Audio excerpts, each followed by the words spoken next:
आदरणीय दर्शकबिन, सान न्युजको विशेष कार्यक्रम सान विशेषमा म केशव अर्यालको नमस्कार। दर्शकबिन, हामीले सान विशेषमा विभिन्न समसामयिक विषय र मुद्दाहरूलाई उठाउँदै आएका छौँ र आज हामीले विशेष गरी नेपालको दलित मुक्ति आन्दोलन र छुवाछुत अन्त्यको आन्दोलन कसरी अगाडि बढिरहेको छ र त्यसलाई कसरी अन्त्य गर्न सकिएला भन्ने विषयमा केन्द्रित रहेर गजाधर सुनारसँग कुराकानी गर्दैछौँ, जो लामो समयदेखि नेपालको राजनीतिक आन्दोलन, सामाजिक आन्दोलन र छुवाछुत विरुद्धको आन्दोलन र अभियानमा सक्रिय रहँदै आउनुभएको छ। आज हामीले उहाँसँग यही छुवाछुत अन्त्यको विषयमा केन्द्रित रहेर कुराकानी गर्नेछौँ। गजाधरजी, हाम्रो स्टुडियोमा यहाँलाई स्वागत छ। हस्, धन्यवाद यहाँलाई पनि। हजुर, हामीले कुराकानी सुरु गरौँ। यो छुवाछुतको सुरुवात कहिले र कसरी भयो होला कि अन्त्य गर्ने कुरा गरिरहँदाखेरि यसको सुरुवातै कसरी भयो भन्ने जान्यो भने अन्त्य गर्न सहज होला कि भनेर यसको सुरुवात कहाँबाट कहिले कसरी भयो होला कि? छुवाछुत र भेदभावको सुरुवात खास गरेर हामी एउटा समाज विकासको क्रममा हेर्दाखेरि मान्छे पहिला एउटा अमिबाबाट विकास भएर बिस्तारै एउटा भनौँ न हाम्रा पुर्खाहरू बाँदर हुँदै अहिलेको अवस्थामा आइपुगेका छौँ। त्यसले गर्दाखेरि हाम्रो जातीय भेदभाव तथा छुवाछुत सामाजिक दृष्टिकोणले प्राणीहरूको उत्पत्तिको हिसाबले छुवाछुत र भेदभाव कुराहरू छैन समाजमा। हजुर, यो एउटा समाज विकासको क्रममा त्यतिखेरको एउटा भनौँ न मालिकले मजदुरहरूलाई जो विभेदहरू सुरुवात गरिदिएको कामको वर्गीकरण पश्चात यो छुवाछुत र भेदभावहरू कमजोर वर्गलाई धनीहरूले एउटा शोषण गर्ने हिसाबले यो छुवाछुत र भेदभाव भएको कुराहरू देखिन्छ। अब नेपालको कानुनको हिसाबले हेर्नुहुन्छ भने खास गरेर जयस्थिति मल्लले 6 जना ब्राह्मणलाई नेपालमा बोलाएर एउटा छुवाछुत र भेदभावको एउटा कामको विभाजन गरिएको कुराहरू देखिन्छ र 1910 को मुलुकी ऐनले मात्रै जातीय भेदभाव तथा छुवाछुत सुरुवात गरेको देखिन्छ, जङ्गबहादुर राणाले बनाएको कानुनी दृष्टिकोणबाट हेर्दाखेरि। र धार्मिक हिसाबले हेर्दाखेरि खास गरेर वेद ग्रन्थमा जातीय छुवाछुत र भेदभावको कुनै त्यहाँ छैन। त्यसमा भनिएको छ कि मान्छेको एउटा उसको कर्मको हिसाबले विभाजन गरिएको छ। ब्राह्मण, क्षेत्री, वैश्य भनेर जुन उनीहरूको कर्म र गुणलाई आधार बनाएर वर्गीकरण गरिएको छ। तर त्यो कर्म र गुणलाई आधार नमानेर पछि चाहिँ यो बिचमा धार्मिक ग्रन्थको हिसाबले त्यहाँ पनि एउटा धर्मलाई नै कानुनको हिसाबले लिने र त्यसको हिसाबले एउटा समाज सञ्चालन गर्ने भएको हुनाले केही सञ्चालकहरूले नै यसलाई गलत तरिकाले लिएर छुवाछुत र भेदभावहरू 3500 वर्ष अगाडिबाट सुरुवात भएको हामी पाउँछौँ। मनुले एउटा खालको यस खालको सुरुवात गरेको कुराहरू, तर खास गरेर वैदिक एउटा सनातन हिन्दू धर्म जातीय भेदभाव तथा छुवाछुतहरू छैन। अब ऋग्वेदमै पनि अब मैले अध्ययन गर्दा ऋग्वेदमै शूद्र, वैश्य, अब क्षेत्री, ब्राह्मण भनेर विभाजन गरियो भनेर एउटा छ। अर्को आवतीले लेख्नु भएको छ यो करिब 3500 वर्ष पहिलादेखि आयो भनेर। यो आन्दोलनको एउटा अध्येता पनि हुनुहुन्छ उहाँले त्यसरी लेख्नुभएको छ भने कतिपयले नेपालमा चाहिँ करिब 200 वर्ष पहिलादेखि सुरु भयो कानुनी रूपमा भन्छन्। यो वास्तविकता के हो, कसरी हो, नेपालमा कसरी आयो, अझ यसलाई थप व्याख्या गरिदिनु न। अब खास गरेर यहाँले भने जस्तै धार्मिक ग्रन्थको मूल स्रोतमा चाहिँ छुवाछुत र भेदभाव छैन, जुन एउटा अहिलेको अब कतिपय हिन्दू धर्मले यस्तो त्यो कुराहरू होइन। त्यो वास्तवमा भन्यो भने समाजमा के हुन्छ भने धनीले गरिबलाई, शासकले शासितलाई आफ्नो राज्य सत्ता टिकाइराख्नको निम्ति बनाएको कुरा हो। र अहिलेको धार्मिक हिसाबले पण्डितहरूले, पुरोहितहरूले पनि छुवाछुत र भेदभाव धर्म ग्रन्थमा छैन भनेर त भनिराख्नु भएको छ। अब हामी छुवाछुत र भेदभाव अन्त्य गर्ने मान्छेहरूले त्यहाँ तपाईँको समाजमा कोही फेरि नित स्वार्थ सिद्धि गर्ने मान्छेहरूले त्यो खालको कुराहरू आयो। त्यो कारणले गर्दाखेरि यसलाई चाहिँ एउटा मैले पहिला पनि भने समाज विकासको दृष्टिकोणले, कानुनी दृष्टिकोणले र धार्मिक दृष्टिकोणले छुवाछुत र भेदभाव समाजमा थिएन, गरिएको थिएन। तर नित स्वार्थ सिद्धि गर्ने व्यक्तिहरूले, सत्ता सञ्चालकहरूले गराए। त्यो कारणले गर्दाखेरि हामीले यसलाई अहिलेको अवस्थामा हामीले हेर्दाखेरि नेपालमा त कानुनी रूपले त जङ्गबहादुर राणाले 1910 मा ल्याएको मुलुकी ऐनबाट नै त्यहाँ पानी चल्ने जात र भनौँ न भनेर जुन छुट्याएको छ त्यसबाट सुरुवात भएको। त्यो कुराहरू हो। अब यसले गर्दा नेपालको समग्र विकासमा कस्तो असर पर्यो त? जुन छुवाछुत छ अब अहिले भन्दाखेरि दलित भनेर जसलाई भनिन्छ वा छुवाछुत गरिन्छ, एउटा ठुलो जनसङ्ख्या हुनुहुन्छ, उहाँहरू त मूल प्रभावमा आउन सक्नु भएन। यसले गर्दा समग्र देशको विकासमा कस्तो असर पर्यो? यसले त धेरै ठुलो असर पारेको छ देशको विकासको लागि। खास गरेर अब जसलाई हामी दलित समुदायहरूको एउटा प्राविधिक जनशक्ति हो, होइन, वैज्ञानिकहरू हुन्, र यो एउटा मान्छेको सबैभन्दा ठुलो सम्पत्ति भनेको आत्मसम्मान हो, मानव अधिकारको कुरा हो। त्यही कुरा प्राप्ति नभएको कारणले गर्दाखेरि जब दलितहरूले यो आफ्नो अधिकारको लागि बुझ्ने कुरा भयो, जस्तै कि भगत सर्वजित विश्वकर्माले नेपालमा जुन छुवाछुत र भेदभाव विरुद्धको अभियान सञ्चालन गर्नुभयो, त्यो समयमा लाखौँ दलितहरू अहिले छुवाछुत र भेदभाव अन्त्य गराउनको लागि क्रियाशील भइराखेको अवस्था छ। भन्नमा त यो प्राविधिक जनशक्ति, देशको उत्पादनमा लाग्ने जनशक्ति अहिले यतातिर समाजमा एउटा कलङ्कको रूपले रहेको छुवाछुत र भेदभाव अन्त्य गराउनतिर लागिराखेको छ। र यसले चाहिँ के गरेको छ भने देशको एउटा उत्पादनमा ठुलो असर गरिराखेको छ। युएनले गरेको रिसर्चबाट यो एउटा ह्युमन डेभलपमेन्ट इन्डेक्समा पनि 25% यसले असर पारिराखेको छ। अब हामीले धेरै कुराहरू अब दलितहरूको जुन विकास गरेर अब कृषिका औजारका सामानहरू भन्नुहोस्, सिलाइ कटाइका कुराहरू भन्नुहोस्, अथवा छाला जुत्ताका अथवा सङ्गीतको कुराहरू भन्नुहोस्, अथवा तपाईँको गरगहनाको कुराहरू भन्नुहोस्, अथवा सरसफाइ गर्ने कुराहरूदेखि लिएर यावत कामहरू त दलित समुदायबाट हुने हो।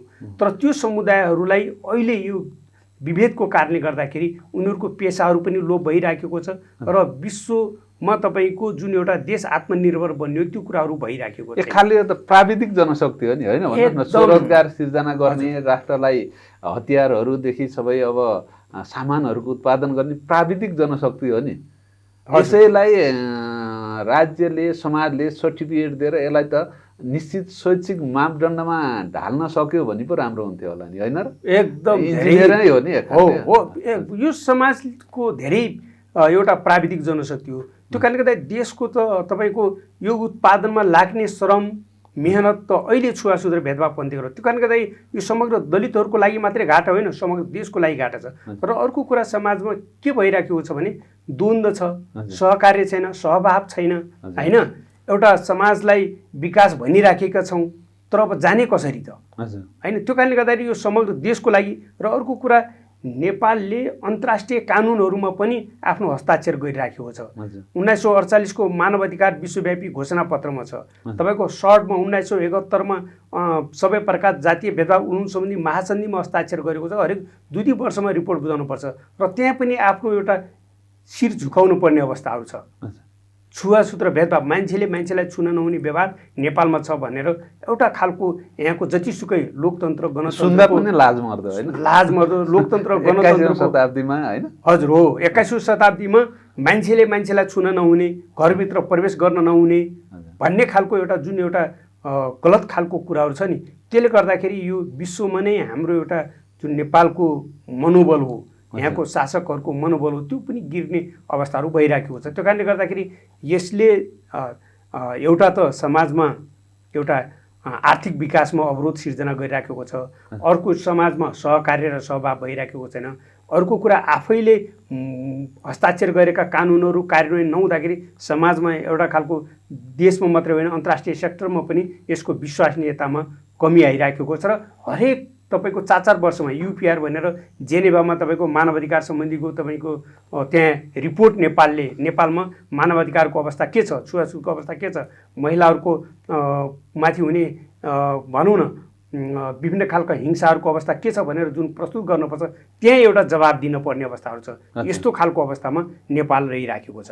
अब यहाँले पनि नाम लिनुभयो भगत विश्वकर्मा, जसले आजभन्दा 77 वर्ष अगाडि बागलुङबाट आन्दोलन छेड्नु भएको थियो एक खालले यो छुवाछुतको अन्त्यको निम्ति। तर यति लामो समय भइसक्यो, नेपालको संविधानमा त हामीले लेख्न सक्यौँ छुवाछुतको अन्त्य गर्ने, कसैले छुवाछुत गरे भने दण्डनीय भनेर कानुन पनि बनायौँ, तर व्यवहारमा समाजमा त अन्त्य गर्न सकिएन।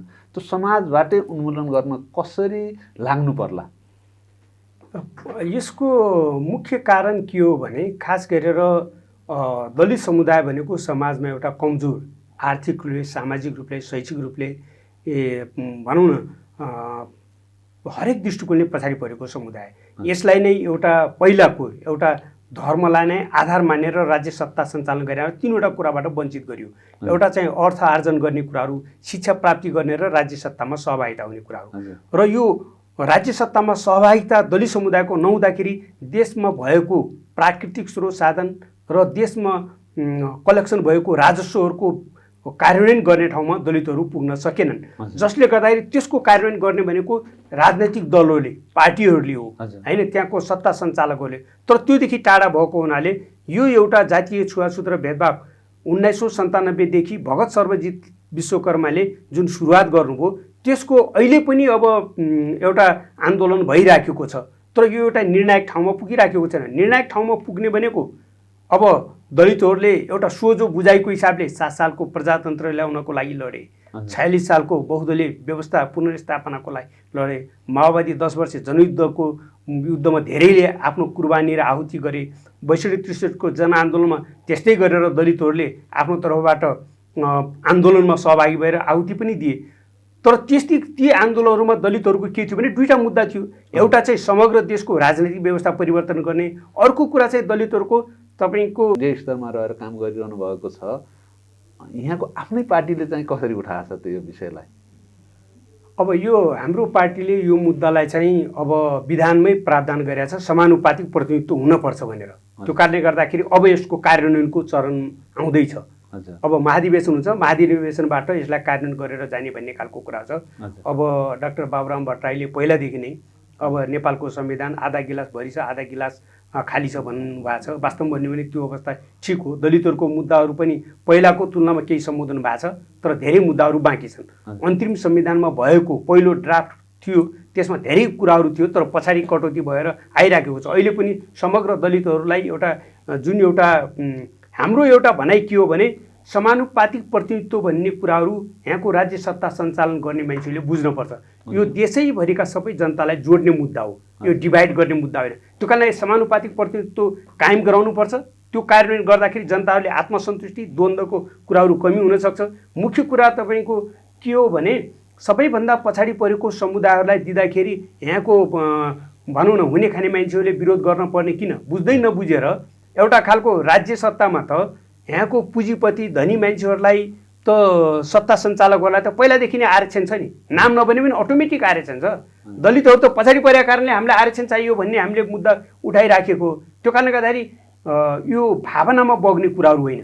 कसैको इच्छा लागेको बेलामा, कोही पार्टीको नेतालाई खुसी लागेको बेलामा, कसैलाई रिजाइदिएको बेलामा एउटालाई मन्त्री बनाइदिने, एउटालाई भनौँ न सचिव बनाइदिने, अथवा त्यो हिसाबले देश चल्दैन। इमोसनमा जाने होइन, मान्छे चाहिँ आवेगमा होइन, सिस्टम कानुनले जानु पर्यो। त्यो कारणले नेपालमा विविधता छ, बहुजातीय छ, बहुधार्मिक छ। अब त्यो अनुसारको नीति तथा कार्यक्रम बनाएर देशको संविधान र पार्टीको आफ्ना विधानहरू बनाएर जानुपर्छ। र हामीले भनिराखेका छौँ अहिलेको अवस्थामा नेपालको संविधानभन्दा पछाडि परेको संविधानहरू बन्न पार्टीका भनौँ न विधानहरू घोषणापत्रहरू आउनु हुँदैन, त्यसलाई अझ अग्रगमनतिर जानुपर्छ भन्ने खालको कुराहरू हामीले पार्टीमा पनि उठाइराखेका छौँ। अन्य पार्टी र यहाँहरूको पार्टीमा के फरक छ?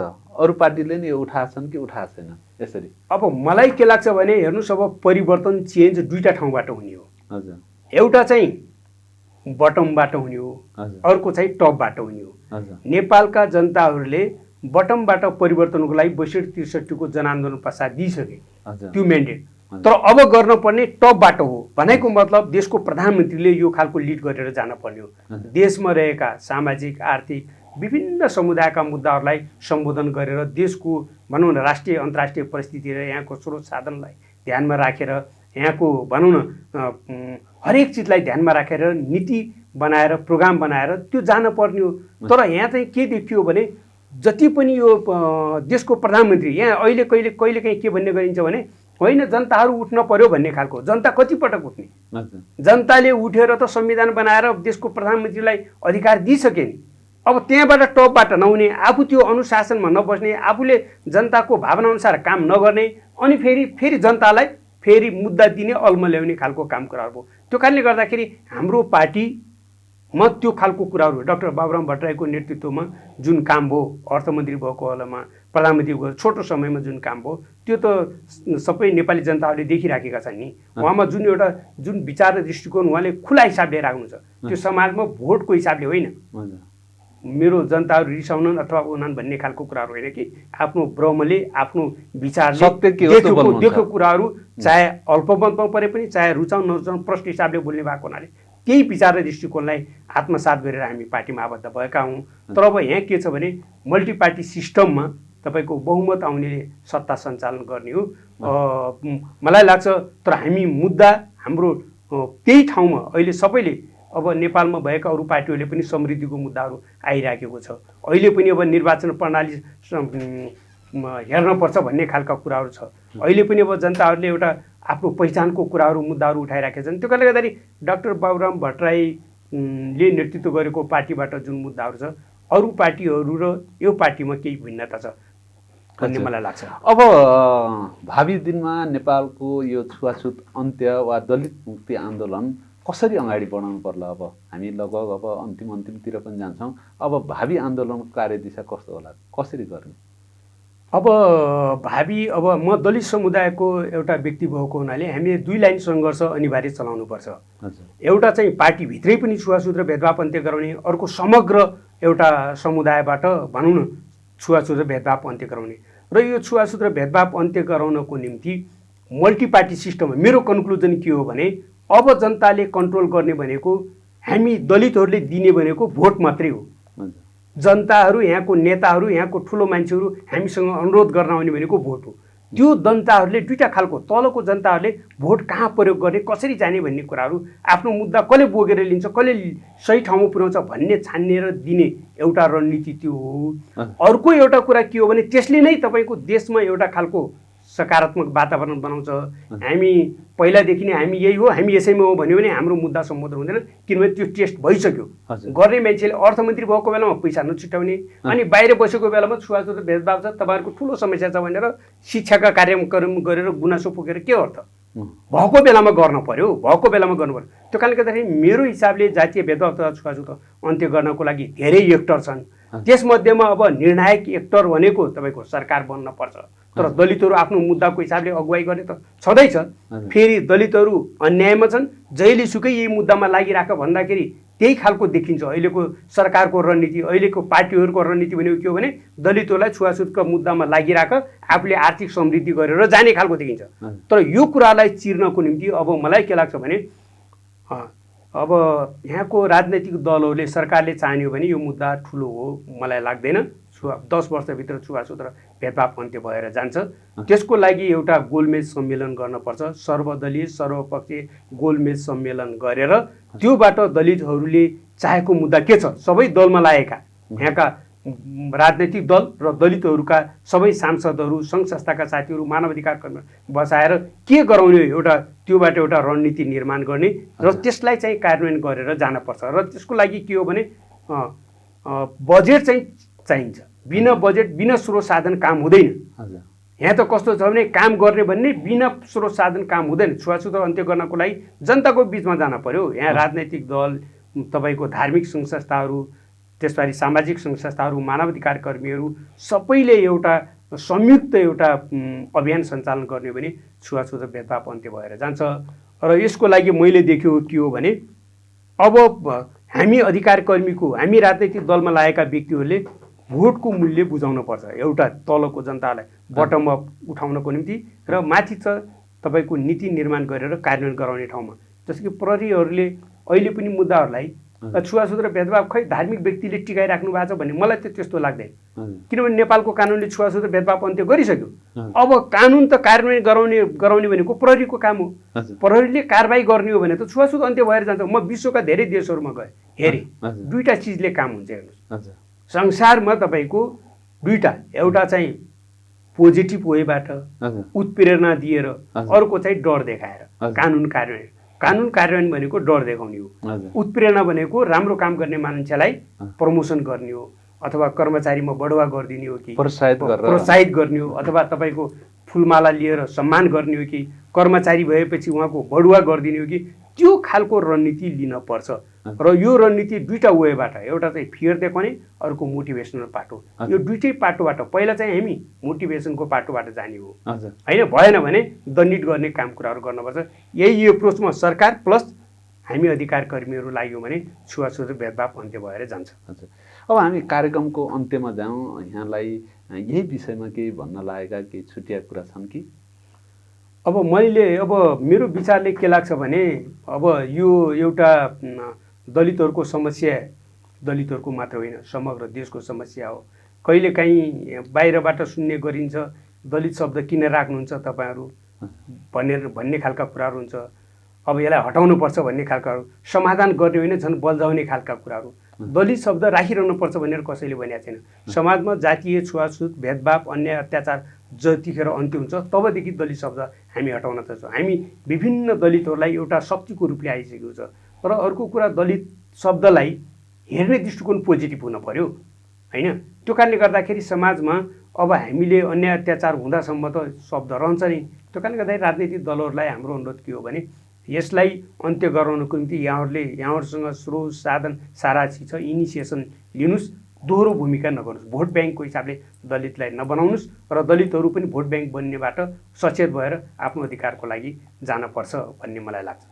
हस्त गदाधरजी, यहाँले हाम्रो सान न्युजको लागि आफ्ना अमूल्य विचार र समय दिनुभयो, त्यसको निम्ति हामी यहाँप्रति आभारी छौँ। र आदरणीय दर्शकबिन, अहिले कार्यक्रम सान विशेषबाट म केशव अर्याललाई पनि बिदा दिनुहोस्। हस्त, नमस्कार।